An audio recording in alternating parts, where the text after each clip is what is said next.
बाबांनी ओम शांती केली, ते जिवंत फुगे थे। उत्तर है, बाप जानते हैं कि रावण सर्वव्यापी है। तुम बच्चों ने तो पांच भूतों का दान दिया है, लेकिन कभी कोई वापस ले लेते हैं।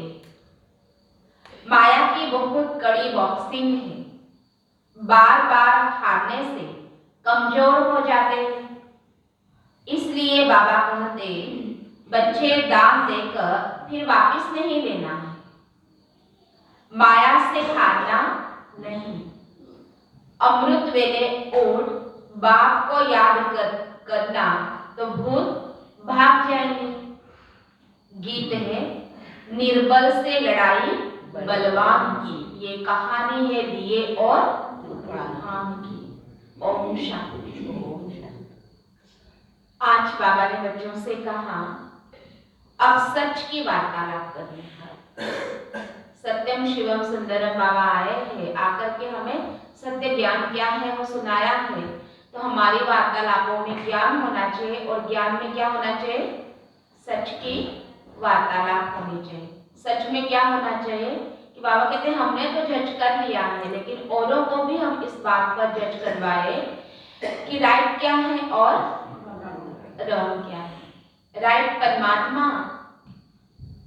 कौन है, कैसा है, ये बात सबसे पहले फोकस में डालनी है। उसके बाद जो राइट में है तो बाबा कहते हैं उनको बुद्धि में बिठाना है। प्रश्न है, अंतर्यामी बाप दुनिया के सभी बच्चों के अंदर की कौन सी बात जानते हैं? बाबा ने कहा, बाबा जानते हैं इस समय रावण का राज्य चल रहा है, और रावण के राज्य में क्या है? 5 भूतों की प्रवेश हर एक आत्मा में है। कैसे? क्योंकि रावण सर्वव्यापी हो गया। तुम बच्चों ने तो 5 भूतों का दान दिया है, लेकिन कभी कोई वापस भी ले लेते हैं। जैसे बाबा कहते हैं चीजों की बात ही नहीं है। कभी कभी हम क्या समझते हैं कि कोई चीज अगर दान में दी तो वो वापस नहीं लेना है, लेकिन बुराइयां भी अगर हम बाप को दान में दे देते हैं तो वो भी वापस नहीं। अगर वापस ले लेते हैं सहज तरीके से तो परिवर्तन नहीं होता है। क्या होता है फिर? माया बहुत कड़ी है ना, तो बार बार माया क्या करती है? हार खिलाती रहती है, और इससे बाबा कहते हैं आत्मा में पावर नहीं होती। तो क्या करना? दे दाम तो छूटेगा। माया से कभी हारना नहीं है। और एक युक्ति बाबा ने बताई है, अमृत वेला उठ बाबा को याद करते रहो तो भूत आपे ही भाग जाएंगे। गीत में बाबा ने कहा, निर्बल से लड़ाई बलवान की, ये कहानी है दिए और तूफान की। दिया कौन है? तूफान कौन है? ये संगम युग का उदाहरण है। हम आत्माएं दिया है और तूफान माया है, वो क्या करती है? बार बार हिलाने की कोशिश, बुझाने की कोशिश करती है। पर हमारे साथ में सर्वशक्तिमान बाबा की भी साथ है ना, ज्ञान और योग का अमृत है, तो कभी दिया बुझ नहीं सकता। देखो कैसा गीत बनाया हुआ है, परंतु समझते कुछ भी नहीं है। जैसे गीता भागवत आदि बनाए हुए हैं, परंतु समझते कुछ भी नहीं है। अभी तुम बच्चे इन सब का अर्थ समझते हो। तूफान और दिवे की कहानी कैसे बनाई? मनुष्य तो ऐसे ही सुन लेते हैं। गीत बना है, उनको क्या है, कहाँ अर्थ जोड़े, सुन लेते हैं। तुम पूरे अर्थ को जानते हो। बात यहाँ की, कहाँ की है? इस समय यह संगम की बात है। छोटा दीवा तो क्या, माया का तूफान ऐसा है जो बड़े बड़े दीवे को बुझा देता है। कभी मुरझा जाते हैं, योग कम हो जाता है, ऐसा होता है ना। ये तूफान है, हवा आती दिए को कैसे हिलाती है, तो हमारा आत्मा का दिया कैसे हिलता है अवस्था में? कभी कभी क्या होता है? मुरझा जाते हैं, योग कम हो जाता है। योग को घृत कहेंगे। जितना योग लगाए उतनी ज्योति जगी रहे। तो यह बात अभी की है। आत्माओं की ज्योति जगाने के लिए क्षमा को आना पड़ता है, जिसको ही परमात्मा कहा जाता है। परवाने भी मनुष्य के लिए कहेंगे, तुम कहेंगे परम पिता परमात्मा हमारे सामने हाजिर है। हम आंखों से देखते हैं, हाँ बाबा, दिल महसूस करता है बाबा को, मन बुद्धि की आंखों से भी देखते, दूसरा नेत्र है बाप को देखने का। और इस समय प्रैक्टिकल में हम बाप की पालनाएं कर ले रहे हैं। ये सब क्या है? काल्पनिक नहीं है, सत्य हो रहा है।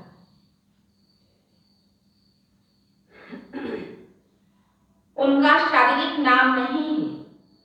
शिव तो निराकार है और नॉलेजफुल है, नॉलेज दे रहे हैं, इसलिए तुम कहेंगे हम हाजिर देखते हैं, क्योंकि उनसे हम नॉलेज लेते हैं। अभी बाबा पढ़ा रहा है ना, ये मुरली बाबा हमें पढ़ा रहा है, नॉलेज सुना रहा है। सुनाने वाला है शिव।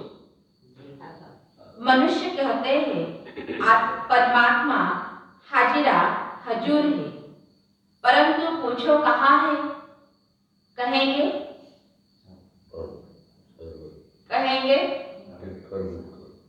उनके जवाब में कहा है? कहेंगे सर्वव्यापी है। यह तो बात नहीं ठहरी ना। वह आकर राजयोग सिखलाते हैं। तुम जानते हो शिव बाबा हमको पढ़ा रहे हैं। हाँ बाबा, जरूर आंखों से देखेंगे ना। जी हाँ बाबा। आत्मा भी है। तुम जानते हो हम आत्मा है। जरूर स्टार मिसल है, देखने में भी आती है। खुद आत्मा कहती है मैं स्टार हूं, बहुत महीन हूं। जरूर स्टार मिसल है। आत्मा भ्रुकुटी के बीच में रहती है, यह भी जानते हैं। कोई कहते हैं हम कैसे माने? अच्छा, भ्रुकुटी में नहीं समझो, आंखों में है। कहा न कहा तो है ना सही। आत्मा ही कहती है यह मेरा शरीर है। भ्रुकुटी शुद्ध स्थान है, इसलिए आत्मा का निवास स्थान यहाँ दिखाते हैं। टीका की निशानी भी यहाँ दी जाती है। आत्मा कहती है मैं एक शरीर छोड़ दूसरा रहती हूँ, इसमें संशय की तो कोई बात नहीं। जब तक पता नहीं था, अनेकों ने आत्मा का इस शरीर में रहने का स्थान अलग अलग बता दिया। कोई कहते कहाँ, कोई कहते कहाँ। परंतु बाबा कहते ये एक प्रूफ है कि आत्मा भ्रुकुटी में ही रहती है। हार्ट में आत्मा रहती है ऐसे कहते हैं नहीं, परंतु आत्मा हार्ट में नहीं रहती।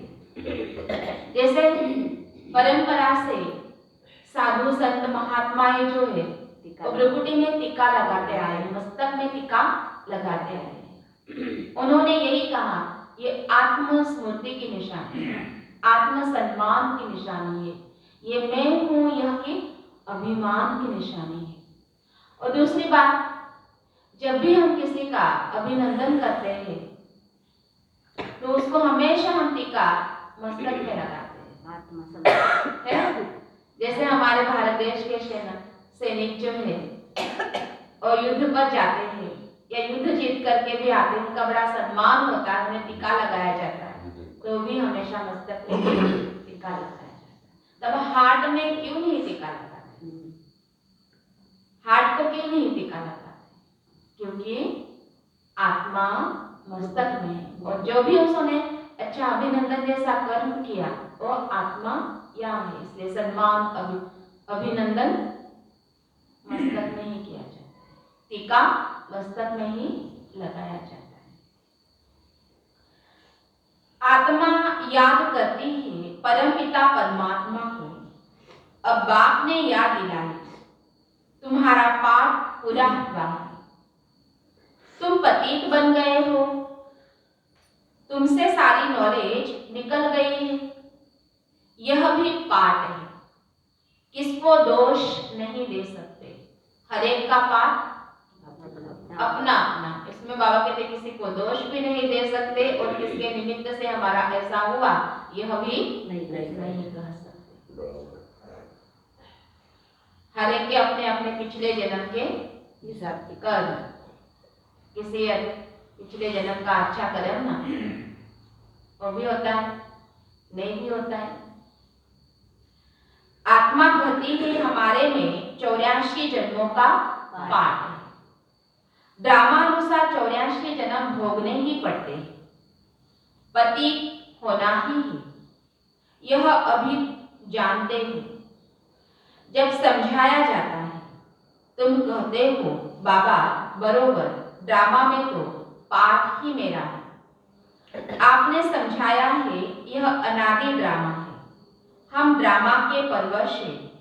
अभी तुम ईश्वर के वश हो तो ड्रामा को जानते हो, फिर तुम रावण के वश होने से बेताले बन जाते हो।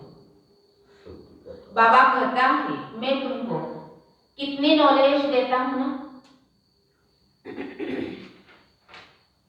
सब कहते हैं यह तो बिल्कुल नई नॉलेज है, क्योंकि यह नॉलेज द्वापर युग से शुरू नहीं हुई। द्वापर युग से भक्ति पूजा पाठ शुरू हुआ, उसके बाद शास्त्र लिखे गए। बाबा कहते शास्त्रों में जो लिखा वो सब बचपन से ही कुछ न कुछ बातें सब सुनते ही आते हैं। भक्ति मार्ग की सारी कथाएं पुराने सब सुनते आते हैं, तो सारी भक्ति मार्ग की बातें तो पता होती है, लेकिन ज्ञान जब पहली बार सुनते हैं तो कहा यह अभी हमने सुना। क्यों अभी सुना? क्योंकि इसको 85 ऐसे हुए ऐसे जब बाबा आए और आकर के हम बच्चों को सुना, तब से हम सुन रहे हैं ना।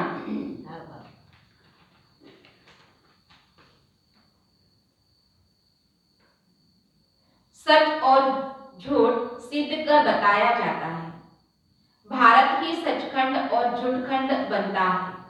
सचखंड में सच ही होगा, झूठखंड में झूठ का ही वार्तालाप है। अब जब तुमको सच की वार्तालाप न मिले तो तुम जज कैसे करो? कहते हैं अब तुम जज करो कि मैं तुमको राइट समझाता हूं या वह राइट समझाते हैं। तुम कहते हो मैं आत्मा हूं, मेरी आत्मा को क्यों तंग करते हो? आत्मा ही तंग होती है ना। आत्मा अलग हो जाती है तो कोई तकलीफ नहीं होती है। कितनी बड़ी अग्नि में उसको शरीर को रख देते हैं, जला देते हैं, अंतिम संस्कार कर देते तो भी कुछ भी तकलीफ नहीं होती। और जिंदा है तो थोड़ा सा माताएं क्या करती है, पकवान बनाती, तेल गरम थोड़ा सा ये उंगलियों पर आ जाता है तो भी कितना दर्द होता है ना। शरीर के साथ ही आत्मा दुख भोगती है। फिर निर्देव क्यों कहते हो? परमात्मा के लिए भी कहते वह नाम रूप से न्यारा है, लेकिन जब परमात्मा कहते हो तो यह भी नाम हुआ ना। कोई बुद्धबुदा कहते हैं, कोई ज्योति स्वरूप कहते हैं, जानते कुछ भी नहीं। यह एक ही ड्रामा है जो रिपीट होता रहता है। हर एक एक्टर को अपना पार्ट बजाना है। एक ड्रामा है, एक रचयिता है। इन बातों को कोई जानते नहीं। वह तो समझते आकाश में यह जो स्टार है उसमें भी दुनिया है। वहां भी जाकर हम लैंड करेंगे, प्लाट खरीद करेंगे, ले जाते हैं ना, खोज चलती रहती, कितने सारे यान अंतरिक्ष में घूमते रहते हैं। अब वह सत्य है या जो बाप समझाते हैं वह सत्य है? बाप ही तो नॉलेजफुल है, मनुष्य सृष्टि का बीज रूप है। कोई तो बीज होगा ना, इस कल्प वृक्ष का। बाप समझाते हैं वृक्ष भी एक ही है। यह वृक्ष अभी जड़ीभूत अवस्था को पाया हुआ है। अब पुराना झाड़ हो गया है। कौन सा झाड़? कल्प वृक्ष। फिर नया कलम लगता है, क्योंकि जो मुख्य देवी देवता धर्म है वह प्रायलोक हो गया है। विस्तार तो सारा एक बीज है ना। तो बाप कितनी अच्छी रीति बेट समझाते हैं। फिर यह माया बिल्ली ज्योति बुझा देती है। तूफान लगने से कितने बड़े बड़े झाड़ गिर पड़ते हैं। लिखते हैं बाबा माया के तूफान बहुत आते हैं। इसको विघ्न भी कहा जाता है। बाप कहते हैं बरोबर रावण की आसुरी संप्रदाय विघ्न डालती है। फिर पुकारते हैं, पुकारते पुकारते फिर माया के तूफान विकार में गिरा देते हैं। पुराने पुराने भी गिर पड़ते हैं। बाप कहते हैं माया के तूफान तो आएंगे, क्योंकि ये कहानी है दिए और तूफान की। परंतु तुम स्थैर्य रहना। हर एक ने अपने अपने दिए को संभालना। दिए ने भी तो इतना स्थैर्य रहना चाहिए ना, है ना। हिम्मत की बात है ना बाबा कहते। तो दिए ने भी खुद में स्थैर्य रहना चाहिए, जिसको बाबा कहते अचल अडल एकरस अवस्था। कभी किसी को गुस्सा नहीं करना है। तूफान में क्या भी होता है? माया का वार है ना, ये तूफान है। कहते हैं बाबा हमको क्रोध ने जीत लिया। बाबा कहते हैं यह बॉक्सिंग है। घड़ी घड़ी गिरते रहेंगे तो कमजोर हो जाएंगे। क्रोध का बोध आ जाता है, वार करते ठाठा ठाठा बाबा कहते चलता रहता है बोलना। तो फिर क्या हो गया?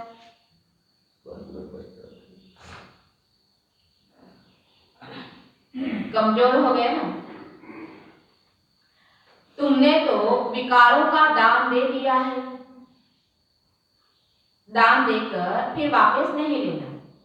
कोई भी प्रकार का दाम देकर फिर वापस नहीं लिया जाता है। कहानी भी है ना, राजा हरिश्चंद्र ने दान दिया। यह मिसाल बेट बनाए। हाँ, तो बाबा कहते हैं इंश्योर करना हो तो करो, नहीं करेंगे तो तुमको कुछ भी नहीं मिलेगा। वास्तव में दान की हुई चीज वापस हो नहीं सकती। चीजें को या फिर पांच भूत को। समझो किसी ने दान दे दिया मकान बनाने में, मकान बन गया, फिर वापस कैसे हो सकता है? कन्यादान की, पैसे दिए, शादी हो गई, फिर वापस कैसे देंगे? दान दी हुई चीज वापस आ नहीं सकती। परंतु आज की दुनिया में क्या करते हैं? वापस आ जाते। देने का भी उतावलापन, वापस लेने का भी वही उतावला।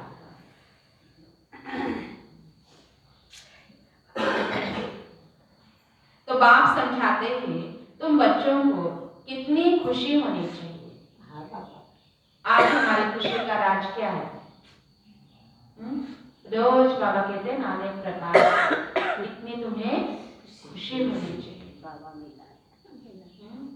बाबा कहते क्यों खुशी होनी चाहिए? सब साधु संत आदि कहते हैं परमात्मा सर्वव्यापी है, नाम रूप से न्यारा है। अब नाम रूप से न्यारी तो कोई चीज होती ही नहीं है। आकाश का भी नाम है। परमात्मा का जब नाम सब नाम जपते हैं, शिवलिंग की प्रतिमा है, फिर नाम रूप से न्यारा क्यों कहते हैं?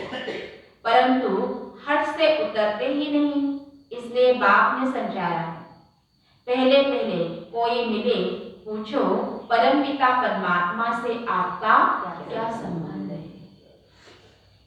वह पिता हुआ ना। तुम बच्चे कहाँ भी सर्विस कर सकते हो। शिव के मंदिर में जाकर पूछो तुम्हारा परमपिता परमात्मा से क्या संबंध है। सामने शिव का मंदिर खड़ा है, यह आपका क्या लगता है? पिता है। तो पिता कभी नाम रूप से न्यारा व सर्वव्यापी हो सकता है क्या? एक कमेंट्री बहुत अच्छे करा सकते हो, आंखें बंद करवा के। जो शिव का बहुत अच्छा भक्त है ना, उसके लिए आप रोज जिस भी शिव के मंदिर में जाते होंगे, अभी मन से पहुंच जाओ। वहां गए अभी मंदिर के आंगन में, फिर अभी पहुंच के मंदिर में दरवाजे के पास में जिस प्रकार से आप रोज जाते वैसे झुक के अंदर प्रवेश कर दे। फिर वहां पे अभी आपको शिव बाबा मिलेंगे शिव पिंड के रूप से। फिर आप जिस विधि से पूजा करते हैं और उसके बाद फिर आप बैठो। बैठने के बाद 3 रेखाओं में बिंदु बाबा, उसे देखो और उसे महसूस करो कि ये कौन है। ये वही हमारा शिव बाबा है जिसे हम माता पिता कहते हैं। ये वही प्रभु है, ये वही ईश्वर है, ये वही भगवान है और ये हमको देख रहे हैं। देख करके क्या करते हैं? हमारी मनोकामनाएं सुनते हैं, सुन करके हमारी मनोकामनाएं पूर्ण करते हैं, हमें शक्ति भरते हैं, हमें मुक्ति देते हैं और हमारी रक्षा करते हैं।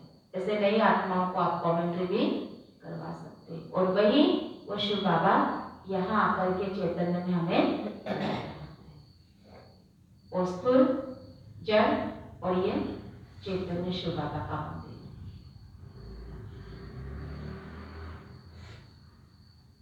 कितनी अच्छी अच्छी बातें बाबा समझाते हैं ना। पिता कहते हो तो जरूर उनका नाम भी है। बंदगी करते हो, याद करते हो तो जरूर उनसे कुछ प्राप्ति होनी चाहिए। इन सब बातों को तुम्हारे में भी सब नहीं समझते। भले यहाँ समूह बैठे हैं, वह भी सब इतना निश्चय नहीं कर सकते। नंबरवार पुरुषार्थ अनुसार या नंबरवार निश्चय अनुसार। आज है, कल नहीं रहेंगे। तुम सुनेंगे फलाने चले गए, पता है वैसा? देखते हो कितने रफू चक्कर हो जाते हैं, आते भी है और जाते भी है। परवाने हैं वो चक्कर लगाने वाले, तूफान में गिर पड़ते हैं। वास्तव में सारा ज्ञान तुम्हारी बुद्धि में रहता है।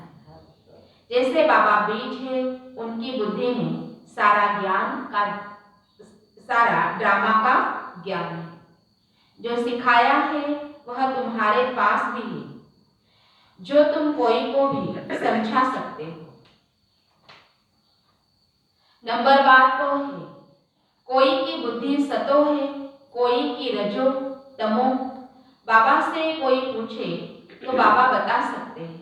यह ब्रह्मा भी कहते हैं, हम बता सकते हैं कि तुम्हारी बुद्धि सतो प्रधान है, व रजो है व तमो है।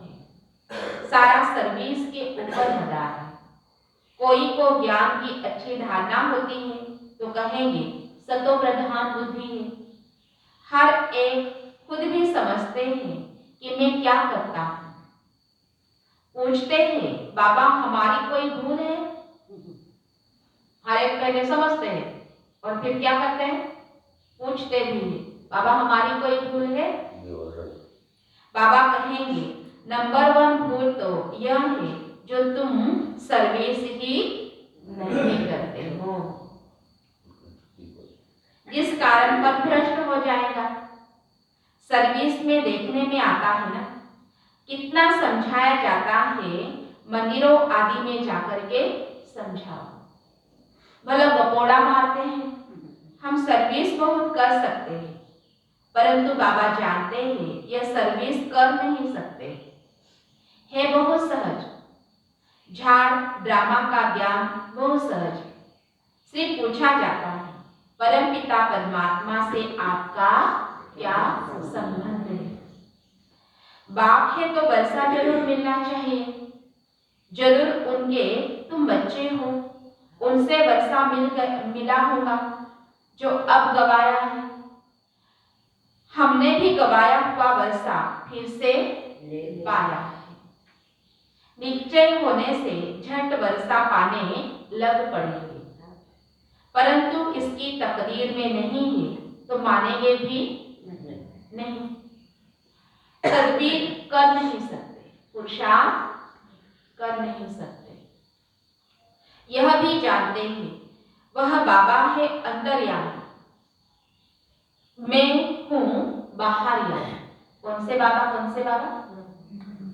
शिव बाबा है अंतर्यामी, ब्रह्मा बाबा कहते मैं हूं बाहर। ऐसे नहीं सारी दुनिया के अंदर क्या है वह बैठकर बताएंगे। बाबा को तो सब पता है, पर ब्रह्मा बाबा को भी कभी कहते ना, मैं थोड़ी किसी के अंदर बैठ जाता हूँ, मैं अंतर्यामी थोड़ी हूँ। तो बाबा तो सब जानते हैं, शिव बाबा। हाँ, यह जानते हैं कि सबके अंदर 5 भूत प्रवेश है, इसलिए कहते हैं रावण सर्वव्यापी है। तुमने अभी भूतों को दाम दिया ही नहीं। पुरानी दुनिया के देह सही सब संबंधों से बुद्धियोग निकाल एक बाप को याद करने में ही बड़ी मेहनत है। यह मेहनत रात को अच्छी की हो सकती है, इसलिए कोई कोई बच्चे रात भर भी जाग करके बाबा को याद करने की योग मुक्ति रखते हैं। कहीं हमने सुना है बाबा अवतरण के पहले अगर शनिवार आता है तो उस रात भर की भट्टी भी होती है संगठन में अनेक सेंटरों पर।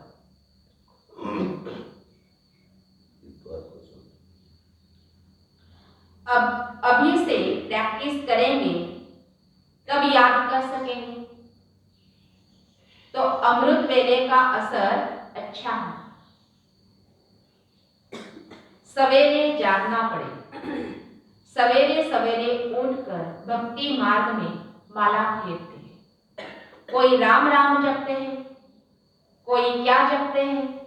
अभी कौन उठे होंगे? सूर्यवंशी, और सूर्य को नमस्कार जल चढ़ाएंगे, है ना। सूर्य देवताएं जागृत होता है तो फिर उसको जल चढ़ाते हैं, कहते हैं ना सूर्य देवताएं क्या। कोई अनेक मंत्र हैं। काशी का पंडित होगा तो कहेगा शिव शिव कहो। सन्यासी आदि सब लोग भक्त हैं, साधु साधना करते हैं, घर बार छोड़ जंगल में जाते हैं, यह भी साधना है ना। हठयोग मार्ग भी ड्रामा में है। यह तो जानना चाहिए कि स्वर्ग का आदि सनातन देवी देवता धर्म कहाँ चला गया। देवताओं की पूजा करते हैं, परंतु यह नहीं जानते हम किस धर्म के हैं। हम भी पूजा लक्ष्मी नारायण की करते थे, धर्म फिर हिंदू कह देते थे। अभी तो हम लिखते हैं हमारा ब्राह्मण अथवा देवी देवता धर्म है, फिर भी वह हिंदू लिख देते क्योंकि भारतवासी सब हिंदू हैं। मुसलमानों का अलग लिखेंगे, बाकी सब हिंदुओं की लाइन में आ जाते हैं। यह वंडरफुल राज है। अब तुम्हारी बुद्धि में बेहद की नॉलेज है। इस सृष्टि चक्र को ड्रामा ही कहेंगे। ड्रामा रिपीट होता है, नाटक नहीं। ड्रामा रिपीट होता है, नाटक नहीं। नाटक हद का होता है। उस नाटक में कोई एक्टर न हो तो बदले में और कोई एक्टर डाल देते हैं। कोई बीमार हो तो रिप्लेस कर देंगे। चैतन्य नाटक होते हैं। इनको नाटक भी नहीं, इनको ड्रामा फिल्म कहेंगे। इनमें कोई चेंज हो नहीं सकता। फिल्म भी एक बार रिलीज हो गई फिर चेंज नहीं हो ना सकता। मनुष्य कहते हैं हम मुक्ति को पाए, परंतु ड्रामा में यह चैन हो नहीं सकता। यह कोई जानते ही नहीं, यह ड्रामा है, इससे कोई निकल नहीं सकता।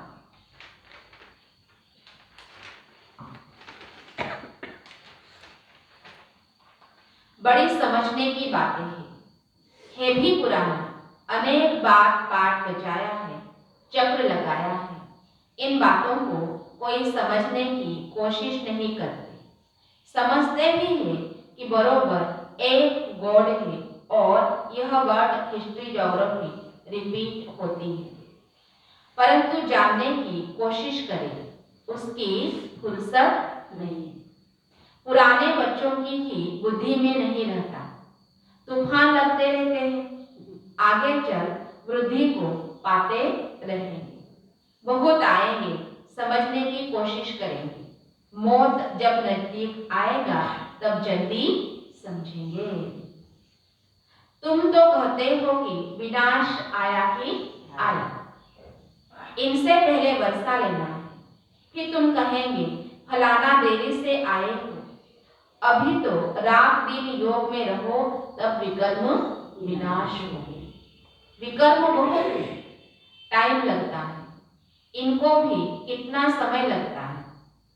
अब तक पॉइंट्स रही हुई है, हम तो ढिंडोरा पीटते आए हैं, मौत आया कि आया। हमारा काम ही यही है ना, बाबा ने यही समझा दिया है, हर घड़ी अंतिम घड़ी, अभी नहीं तो कभी नहीं। और इसलिए संदेश यही देते रहो कि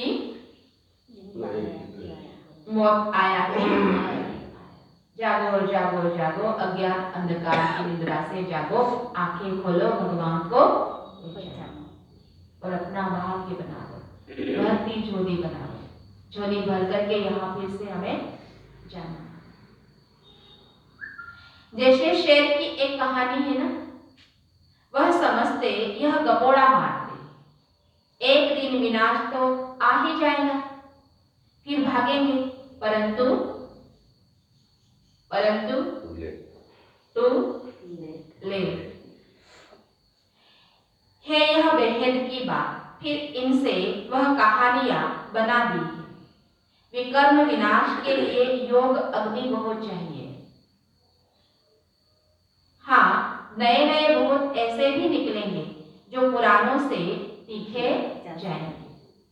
माची रेस के घोड़े में हर एक को चांस है आगे दौड़ने का। बाप कहते हैं भल घर में रहते हुए रात को जाओ।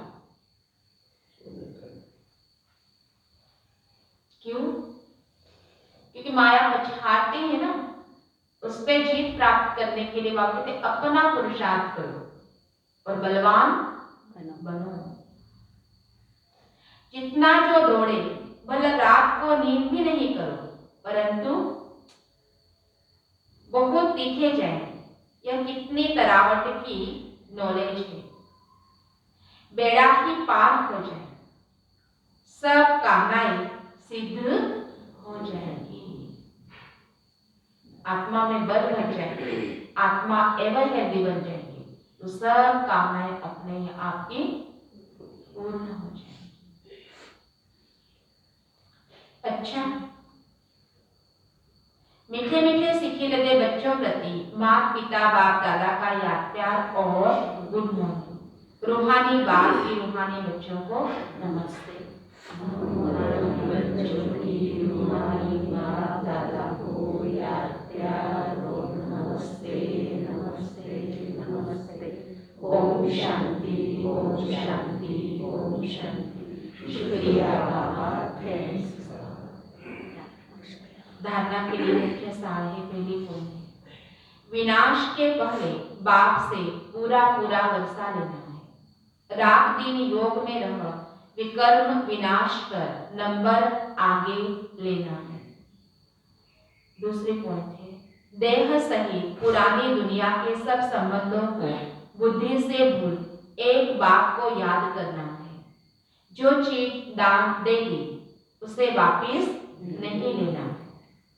वरदान, संकल्प रूपी बीज द्वारा वाणी और कर्म में सिद्धि प्राप्त करने वाले सिद्धि स्वरूप भव।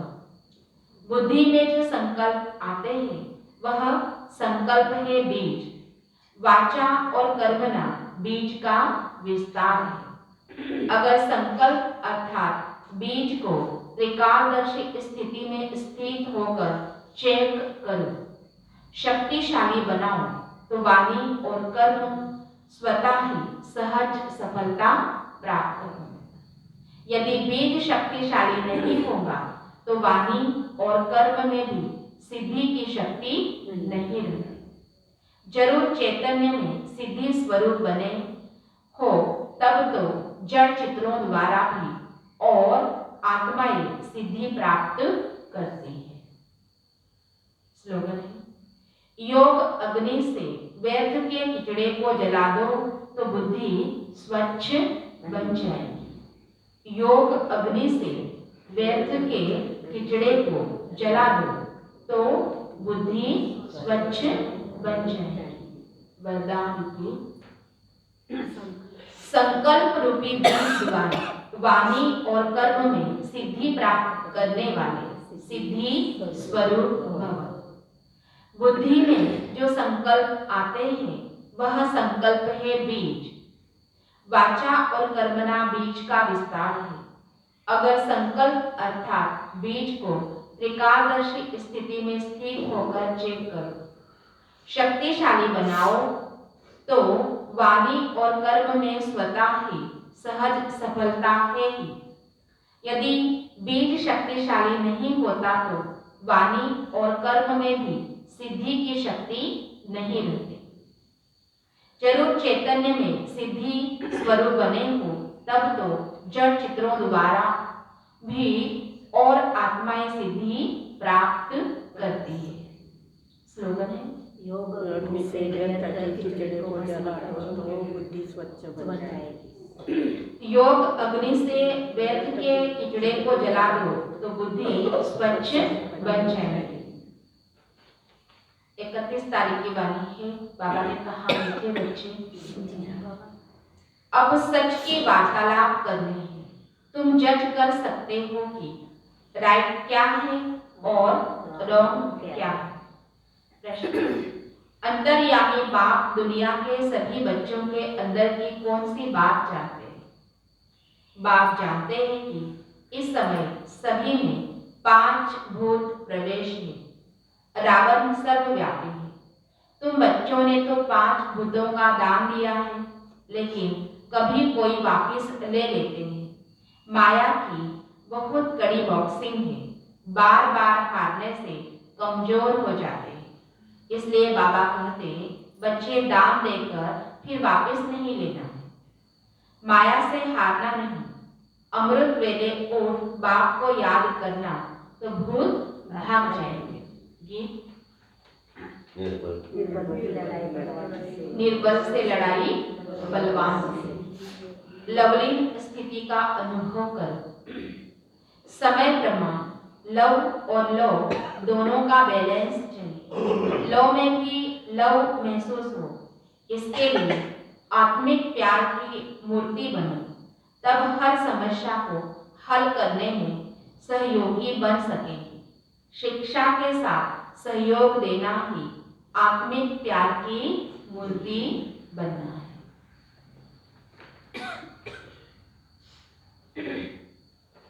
बाप समान बनने के लिए आज मास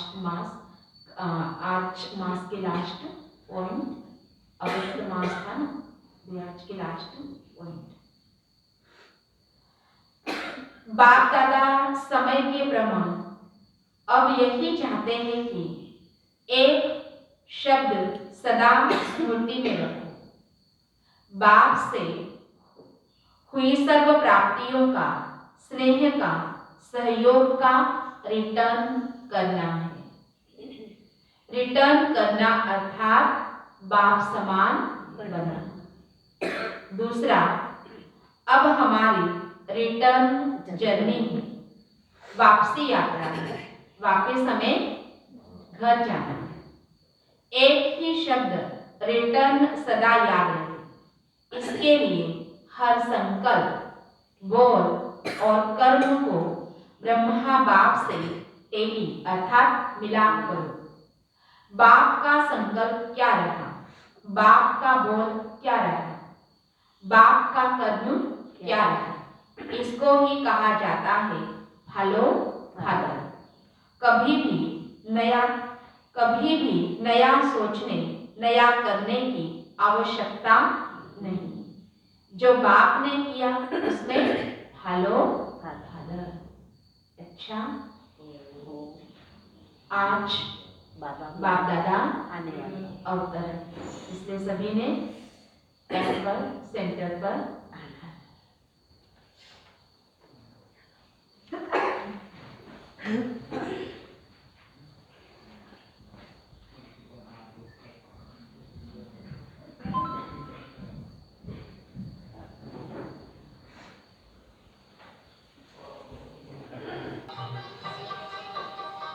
बाबा तुम्हारी शिक्षाएं सदा है संग हमारे।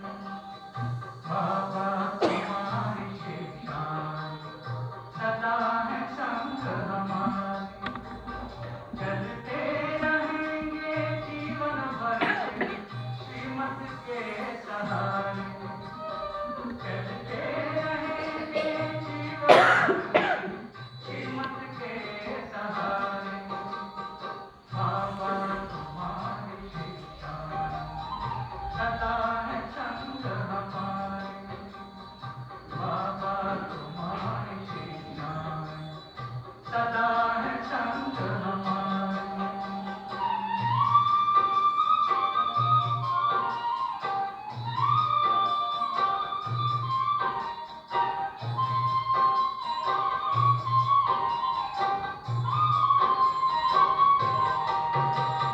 ना दुख देना ना दुख लेना तूने हमें सिखाया है। ना दुख देना ना दुख लेना तूने हमें सिखाया है। शुभ चिंतक बन रहना सबका तूने पाठ पढ़ाया है। शुभ चिंतक बन रहना सबका तूने पाठ पढ़ाया है। अब प्यारी पर कर उपकार यही है शब्द तुम्हारे। अब प्यारी पर कर उपकार यही है शब्द तुम्हारे। बाबा तुम्हारी शिक्षाएं सदा है संग हमारे।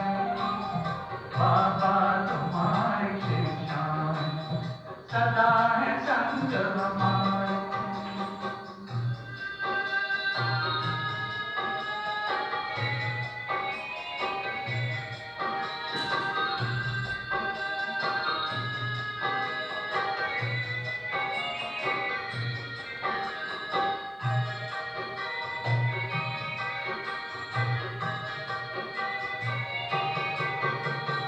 निंदक को भी स्नेह देना कहती तेरी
सदा है